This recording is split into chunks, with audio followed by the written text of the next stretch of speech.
কালো মেঘের ছায়া পঞ্চম পর্ব।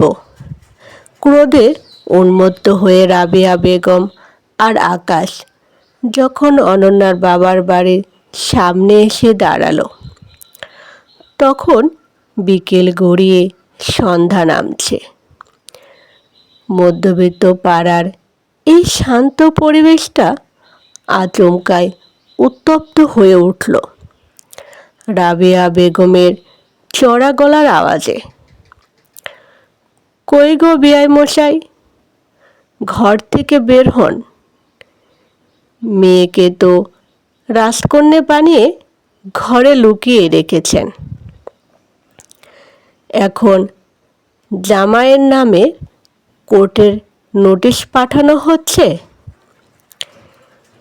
এই আপনাদের পারিবারিক শিক্ষা? রাবেয়া বেগম গেটের সামনে দাঁড়িয়ে চিৎকার করতে লাগলেন। আশেপাশের প্রতিবেশীরা জানালা দিয়ে উকিঝুঁকি মারতে শুরু করলো। অনন্যার বৃদ্ধ বাবা আমজাদ সাহেব ধীর পায়ে দরজা খুলে বাহিরে এলেন। তার পেছনে দাঁড়িয়ে অনন্যার ছোট ভাই লিওন। আমজাদ সাহেবের শরীরটা গত কয়েকদিনে আরও ভেঙে পড়েছে। মেয়ের এ আকস্মিক বিচ্ছেদ আর কষ্টের কথা শুনে তিনি মানসিকভাবে স্তব্ধ হয়ে গিয়েছিলেন। আমজাদ সাহেব শান্ত কিন্তু দৃঢ় গলায় বললেন, বিয়ান সাহেব, রাস্তায় দাঁড়িয়ে এভাবে চিৎকার করে পাড়ার লোক জড়ো করবেন না। যা বলার ভিতরে এসে বলুন। ভেতরে যাব কোন মুখে? আপনার মেয়ে তো আমাদের মান সম্মান সব রাস্তায় নামিয়ে দিয়েছে। আকাশ এবার তর্জনে উঁচিয়ে বলল, নিলয়, তোর বোনকে ডাক। এত বড় সাহস কি করে হয় ওর যে আমাদের নামে ডোমেস্টিক ভায়োলেন্সের কেস করে? নিলয় আর নিজের রাগ ধরে রাখতে পারল না। সে এক ধাপ এগিয়ে এসে বলল, মুখ সামনে কথা বলুন আকাশ ভাই। বোনকে অন্ধকার ঘরে আটকে রেখে মারধর করার সময় আপনাদের মান সম্মান কথাই ছিল। আমার বোন এখন এই বাড়িতে নেই, আর থাকলেও আমরা আপনাদের মতো পশুদের সাথে ওকে আর কোনো দিন পাঠাতাম না। অনন্যা এই বাড়িতে নেই শুনে আকাশের খটকা লাগলো। সে ভাবল নিলয় মিথ্যা বলছে। নাটক করো না নিলয়, অনন্যাকে ডাকো। ও যদি এখন আমার সাথে ফিরে না যায়, তবে আমি এমন ব্যবস্থা করব যে আর কোনো দিন সমাজে মুখ দেখাতে পারবে না। ঠিক তখনই গেটের সামনে একটা রিকশা এসে থামল। রিকশা থেকে নামলো অনন্যা। তার পরনে স্কুলের সেই হালকা নীল রঙের সুতির শাড়ি, কাঁধে ব্যাগ আর চোখে এক অদ্ভুত শান্ত আত্মবিশ্বাস। এতক্ষণ নিজের বাবার বাড়ির সামনে আকাশের গলা পেয়ে সে বুঝতে পেরেছিল ওরা সহজে ছাড়বে না। তাই মেহজাবিনের ওখান থেকে সে সরাসরি এখানে চলে এসেছে।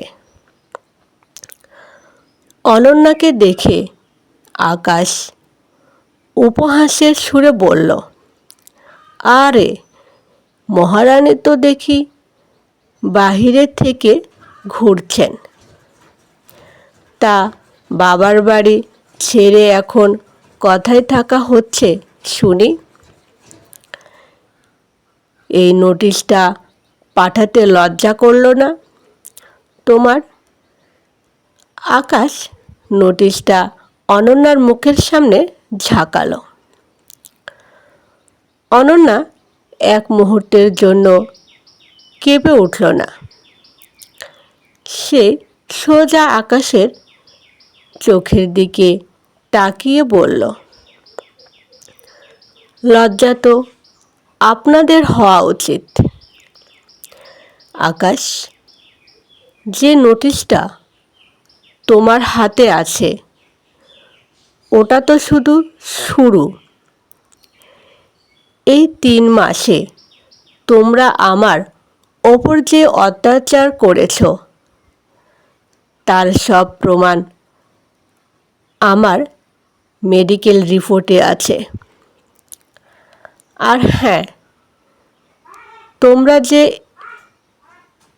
এসির জন্য আমার বাবার উপর চাপ দিচ্ছিলে, সে কল রেকর্ড আর মেসেজগুলো আমার আইনজীবীর কাছে জমা আছে।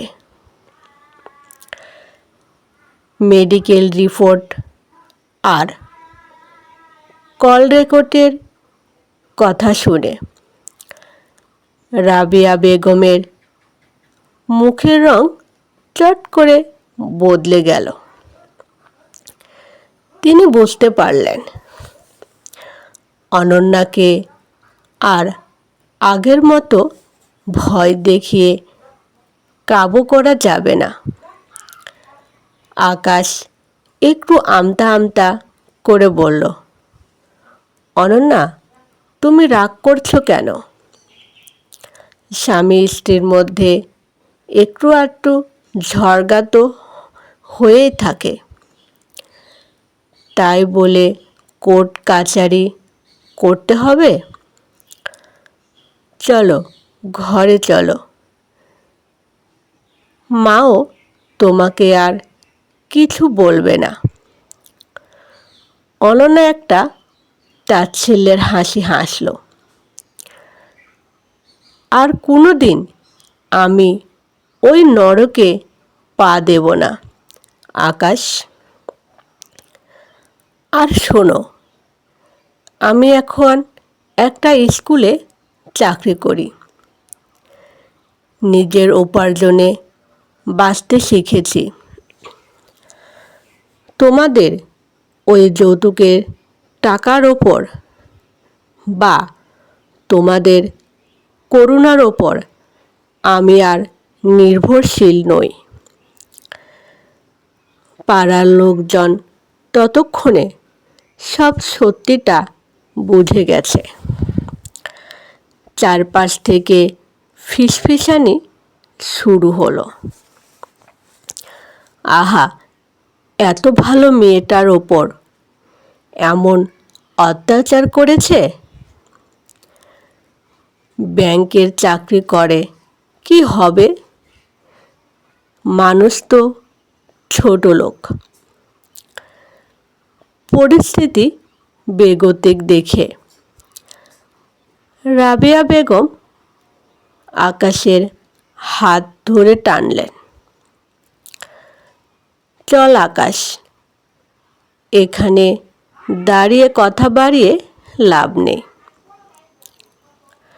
কোর্টেই দেখে নেব এই মেয়ের কত দূর যায়।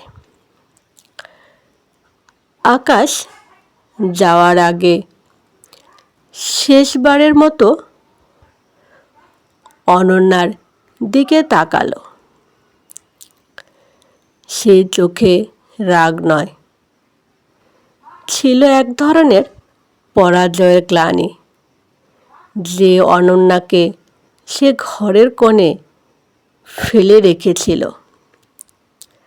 সে অনন্যা আজ কতটা শক্তিশালী হয়ে উঠেছে তা সে কল্পনা করতে পারেনি। তারা চলে যাওয়ার পর অনন্যা তার বাবার বুকে মাথা রেখে কেঁদে ফেলল। তবে এই কান্না দুর্বলতার নয়, এই কান্না স্বস্তির। আমজাদ সাহেব মেয়ের মাথায় হাত বুলিয়ে বললেন,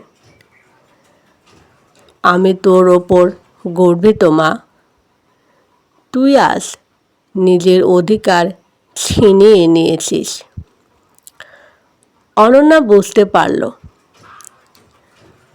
আইনি লড়াইটা হয়তো দীর্ঘ হবে, কিন্তু সে প্রস্তুত। সে আর কোনো নির্যাতিতা নারী নয়, সে এখন এক অপরাজিতা।